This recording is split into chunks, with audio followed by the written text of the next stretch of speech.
अभिनेता दिनो मोरिया याची आजची चौकशी संपलेली आहे। दिनो मोरियाची तब्बल 5 तास चौकशी करण्यात आली।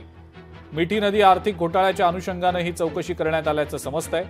गेल्या 2 वर्षातील गैरव्यवहार प्रकरणी ही चौकशी करण्यात आल्याची माहिती मिळतेय।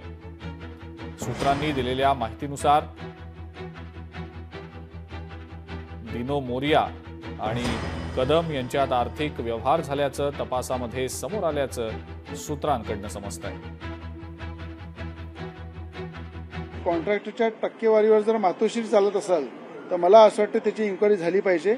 हा घोटाळा का जाते, त्या घोटाळ्यामागे कोण कोण आहे याचा पूर्ण पर्दाफाश आम्ही करू आणि त्या संदर्भात गुन्हे दाखल करू आणि मुख्यमंत्र्यांकडे सुद्धा याची तक्रार सविस्तर करू।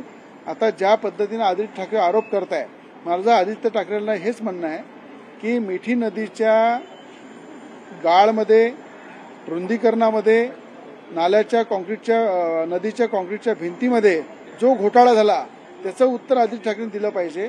आपला घोटाळा लपवण्यासाठी कुठला दुसरा विषय बाहेर काढून जर घोटाळ्याचं या ठिकाणी कुठेतरी दिशाभूल करत असेल तर मला असं वाटतं याची कारवाई सुद्धा येणाऱ्या भविष्यामध्ये कमिटीच्या माध्यमातून करणार आहे। लोकशाही मराठी ऐका, पहा, जागरूक रहा।